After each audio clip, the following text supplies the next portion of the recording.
बहुत सारे लोगों का यह सवाल आ रहा है कि सर ठंडी के दिन में सबसे ज़्यादा ग्रोथ किस मछली का आता है। तो हम आपको बताना चाहेंगे कि जो मछली ठंडी के दिन में भी भोजन कर लेंगी यानी फीड उठाएंगी, स्वाभाविक है उनका ग्रोथ आएगा। अब आपको पता करना है, आपके दिमाग में शायद आ रहा होगा कि ठंडी में वह कौन सी मछली है जो फीड उठाती है, दाना खाती है। दोस्तों, आपने देखना आरंभ कर चुका है मेरा मछली पालन से related YouTube channel fish farming and seeds. मेरा नाम बबलू सिंह, बिहार हाजीपुर के रहने वाले। मेरा मछली के बच्चों का काम कोलकाता नेहाटी में होता है। मेरा जेके फिश फीड का काम होता है, मेरा मेडिसिन का काम होता है। और जब हम बात करते हैं कि मेरा मेडिसिन का काम होता है तो हम आपके मछलियों को सुरक्षित रखना चाहते हैं, इसलिए हम मेडिसिन के बारे में आपको बताते हैं। हजारों हमारे रेगुलर कस्टमर हैं जो मेडिसिन में mineral mixer, yeast powder, plankton powder, जूबलूम पाउडर सारे चीज़ों का यूज कर रहे हैं।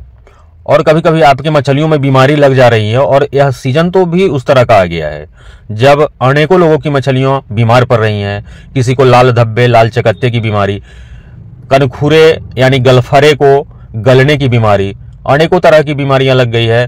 किसी के मछली में इंसेक्ट जैसे एक कीड़ा होता है जो मछली पे सट जैसा जाता है, सटा हुआ रहता है, उस तरह का भी बीमारी, अनेकों बीमारियां ठंडी के दिनों में ही आती है। तो हम जब आपके यहाँ तक दवा भेज देते हैं तो आपको उससे काफ़ी फायदा मिलता है।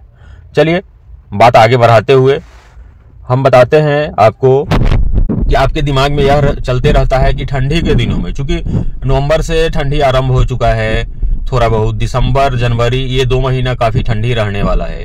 और ठंडी के दिनों में मछलियों का ग्रोथ कम हो जाता है, और ख़ास कैसे करके वैसे मछलियों का जो फीड नहीं उठाती है। कुछ मछलियां ऐसी है जो दाना उठाती है, और दाने के नाम पर क्या उठाती है, तो बहुत कॉस्टली दाना नहीं उठाती है। बहुत कॉस्टली दाना इनको नहीं देना पड़ता है, हरे चारे ही सिर्फ दे करके हम इसका ग्रोथ लेते हैं। तो शायद आप समझ गए होंगे कि वह ग्रास कार्प मछली है जिसका ग्रोथ ठंडी में भी होते रहता है, सामान्य रूप से, लगभग सामान्य रूप से। जब आप अपने तालाब में ठंडी के दिनों में भी हरे चारे डालते हैं, चाहे आप गोभी के पत्ते डाल दें, चाहे आप केले के पत्ते डाल रहे हों, चाहे आप जो भी घास लगाए हुए हैं उसको डालते हैं तालाब में, आप देखते होंगे दिसंबर के महीने में, जनवरी के महीने में भी जब आप हरे चारे अपने तालाब में डालते हैं तो ग्रास कार्प मछली आकर के आपके सामने में खाती हुई दिखाई देती है। तो आपको यह समझ लेना पड़ेगा कि ग्रास कार्प इकलौती मछली ऐसी है जिसका ग्रोथ ठंडी में और दूसरे सारे मछलियों के बनिस्पत बेहतर आता है। साधारण सा फंडा है, जो मछली दाना खाएगी, चाहे वह घास ही क्यों ना आप दे रहे हो, चाहे आप सरसों की खली ही क्यों ना दे रहे हो, खाएगी, उनका स्वाभाविक है कि ग्रोथ आने ही वाला है। और दूसरा है कॉमन कार्प मछली, और अब तो उसका एक नया वैरायटी अमूर कॉमन कार्प आ गया है। और जब हम कॉमन कार्प या फिर अमूर कार्प की बात बोलते हैं या ग्रास कार्प की बात बोलते हैं, तो चूंकि हमारा मछली के बच्चे का काम होता है, तो आप ग्रास कार्प के बच्चे अभी भी हमसे मंगवा सकते हैं। जो स्क्रीन पर नंबर दिखाई दिया है उस पे आप अमूर कॉमन कार्प के बच्चे मंगवा सकते हैं, आप ब्लैक कार्प के बच्चे मंगवा सकते हैं। अगर आपके तालाब में बहुत सारी जंगली मछलियां हो गई है, शायद आपने कहीं से बच्चे खरीद करके मंगवाया, वो खरीदे हुए बच्चे के साथ हो सकता है कि छोटी छोटी जो जंगली मछलियां होती है वो आ गया है और आपके तालाब में भर सा गया है, जो भी आपकी बड़ी मछली के ग्रोथ में वह बाधित हो रहा है। तो उसके लिए, उससे निजात पाने के लिए आप एक चीतल मछली, मोए के नाम से जिसको जानते हैं, उसके बच्चे का भी आप ऑर्डर कर सकते हैं। 1 एकड़ में दूसरी मछलियों के साथ इसको आप 100 पीस, 200 पीस डलवा सकते हैं। कॉस्टली आती है लेकिन बिकती भी काफी कॉस्टली है यह, और आपके तालाब की जो भी जंगली मछलियां हैं उसको यह नष्ट कर देती है, और आपके बड़ी मछलियों के ग्रोथ में काफी फायदा होता है। उसी तरह से जब हम ठंडी की बात करते हैं तो ठंडी में अमूमन मछलियां दाना नहीं खाती है।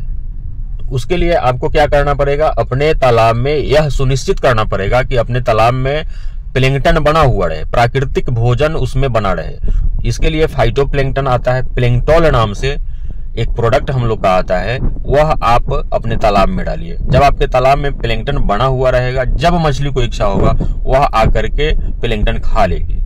उसमें दाना देने की कोई आवश्यकता नहीं। दूसरा, आप एक और मेथड अपना सकते हैं। सरसों की खली, राइस ब्रान या मक्के का दर्रा, सिंगल सुपर फॉस्फेट, यूरिया वगैरह, ये सब एक बोरी में बांध करके और अपने तालाब के नीचे डाल सकते हैं। इसको डिमांड फीडिंग के नाम से जानते हैं। मछली को जितनी भी आवश्यकता महसूस होगी, आप बोरी में बांध करके नीचे डालेंगे।